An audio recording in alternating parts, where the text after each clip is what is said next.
Pour un film qui existe pour rendre hommage à des cascadeurs, ça aurait peut-être été bien de voir Tom Cruise. One last stunt. Going down in a blaze of glory.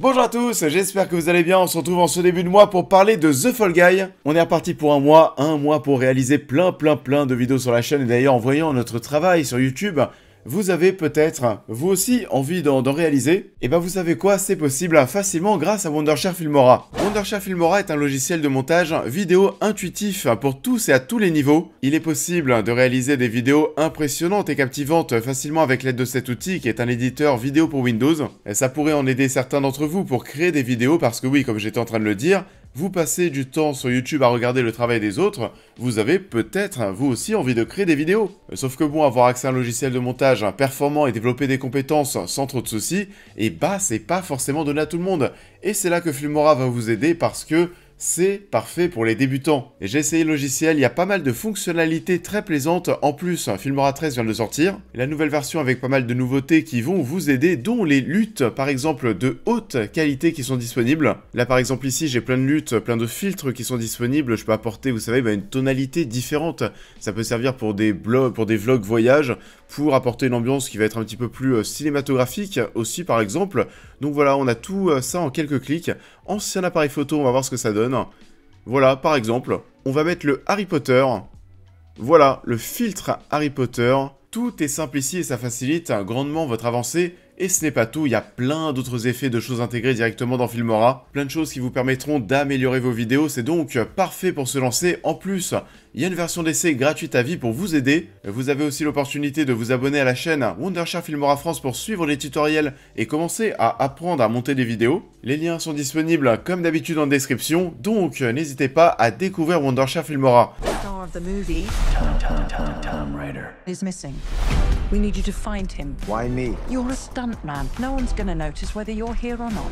No offense. I mean, some taken. Alors, ce The Fall Guy, on y vient, réalisé par David Leitch avec Ryan Gosling et Emily Blunt. Voilà, Ryan Gosling que j'aime beaucoup. Emily Blunt, c'est, vous le savez, c'est pareil. David Leitch, bon, c'est vrai que je le porte pas non plus vraiment dans mon cœur. Il y a des films que j'aime bien de lui, notamment son dernier, Bullet Train, j'ai trouvé ça plutôt sympa. Et si on revient même quelques années en arrière, c'est quelqu'un en qui j'avais confiance parce que son Atomic Blonde, c'était très bien. Mais c'est vrai qu'ensuite, il y a eu quelques petites sorties de route, alors... Deadpool 2, c'était sympa, sans plus. Hobbs & Shaw, c'était vraiment pas terrible. Même si, voilà, je le répète, Bullet Train, son dernier film, j'avais bien aimé. Donc voilà, j'espérais passer un moment aussi fun. Et alors, ce Fall Guy, je vais pas dire que j'ai détesté, j'ai passé un moment assez sympa, mais finalement aussi assez quelconque. Et c'est vraiment le genre de projet que je ne suis vraiment pas sûr de revoir dans ma vie. C'est un peu sans intérêt, ça sert à pas grand-chose. On pouvait en attendre quand même bien plus. Alors oui, il y a ce côté hommage au cascadeur qui est plutôt plaisant. Et c'est un film de cascadeurs réalisé par un cascadeur qui va mettre en avant des cascadeurs. Voilà, on va parler de cascade avec des cascadeurs. C'est un film qui sur le papier est assez vendeur et qui a plutôt bien été mis en avant au niveau de la communication, au niveau de la promotion. Il y a un générique de fin qui est plutôt cool aussi. On va nous montrer justement le making-of et comment les cascades ont été réalisées. On met ici encore une fois les cascadeurs en avant. Mais au-delà de ça, c'est vrai que... j'ai un petit peu trouvé le temps long. Pour moi, 2h10 quasiment. C'est trop long pour ce que ça va raconter. Et ça raconte... pas grand chose, alors voilà, c'est quelque chose de très basique. J'ai peut-être aussi été un petit peu dérangé vraiment par tout cet aspect romantique. On est dans une comédie romantique, d'action romantique, et cette romance entre Ryan Gosling et Emily Blunt, je sais pas vous, mais personnellement m'a un petit peu dérangé. Je la trouve pas forcément travaillée, pas forcément intéressante, je trouve qu'elle prend un petit peu trop de place, et je la trouve aussi assez dérangeante parce que je la trouve beaucoup trop cucu. J'aurais peut-être préféré en fait, même si voilà, on est sur du David Leitch, on est là pour passer un bon moment, on n'est pas là pour suivre quelque chose de très sérieux, mais justement c'est mon avis, mais j'aurais préféré qu'on se retrouve devant quelque chose de plus sérieux, où on allait vraiment, vous savez, se focaliser sur la partie action, sur la partie cascade, parce que voilà, oui il y a des cascades, oui c'est plutôt bien foutu, c'est fun, mais il n'y a pas non plus, vous savez, la cascade qui va te décoller la mâchoire. Enfin voilà, c'est compliqué de se dire qu'un film de cascade comme The Fall Guy, qui vraiment mise tout son projet tourne autour de ça, c'est quand même un petit peu problématique de se dire qu'un Mission Impossible à côté fait bien plus le taf. En plus, en termes de montage, en termes de mise en scène, on s'est pas forcément foulé, c'est pas vraiment top. Il y a des cuts dans tous les sens. Alors oui, il y a certains petits moments qui sont plutôt fun. Un combat dans une boîte de nuit avec Ryan Gosling, avec une tenue vraiment très fluo, qui va se battre avec des ennemis, avec une caméra qui va partir dans tous les sens.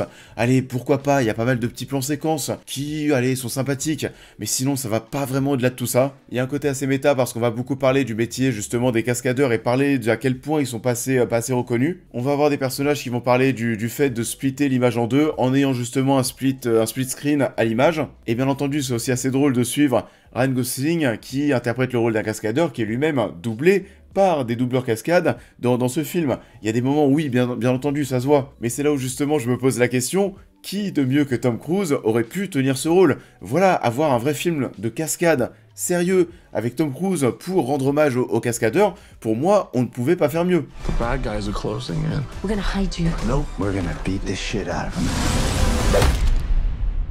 I never forget a fist. Et donc oui, comme j'étais en train de le dire, il n'y a pas grand chose à en tirer, voilà, les scènes d'action sont pas dingues. Aussi d'un point de vue technique, c'est vrai que parfois on voit beaucoup les fonds verts, il y a une scène, vous savez, sur un pont, qu'on voit dans la bande-annonce, où là aussi, c'est archi dégueulasse. À l'image de l'intégralité de l'histoire, le climax est plutôt fun, mais beaucoup trop long, vraiment, ça s'arrête jamais, c'est infinissable. C'est climax sur climax, tu dis que c'est bon, le film va se terminer, et puis non, ça repart, et tu repars sur autre chose, encore sur 15 minutes d'action, et t'as pas forcément envie d'en voir plus.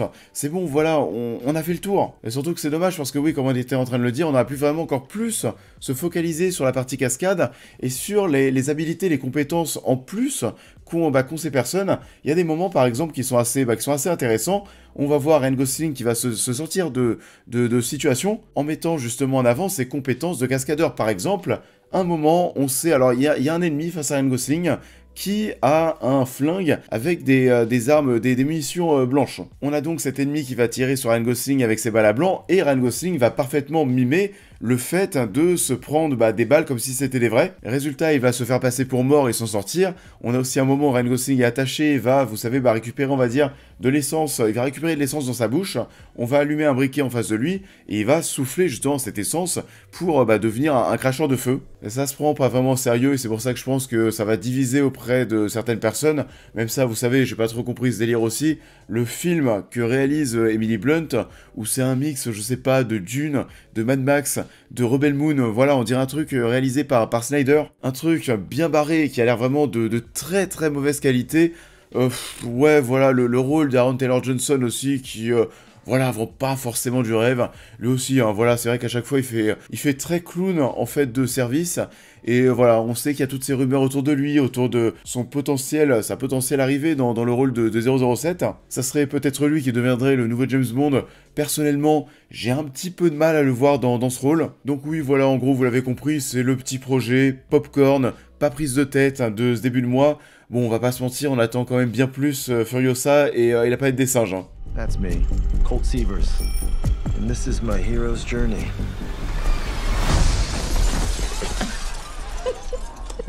We just start from the top. Et ça en est tout pour cette vidéo, j'espère qu'elle vous aura plu comme d'habitude, je vous invite à la liker, à la partager, à me dire en commentaire ce que vous avez pensé de l'œuvre en question, à vous abonner, à me suivre sur l'intégralité de mes réseaux pour toutes les news et réactions à l'actualité, mais aussi à devenir membre soutien si vous souhaitez soutenir mon travail, et on va se retrouver très vite sur la chaîne pour cette prochaine critique. Bend for your king. Apes hunt humans.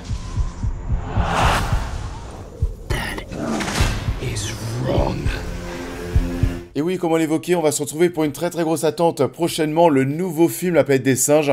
On part sur une nouvelle saga. Vous le savez, on l'a déjà parlé sur la chaîne. J'étais très fan de ce qui a été fait précédemment, et notamment au niveau du travail de Matt Reeves. J'attends donc énormément ce nouveau volet, mes attentes sont très fortes. Je vous souhaite à tous une très belle semaine, et je vous dis à très vite.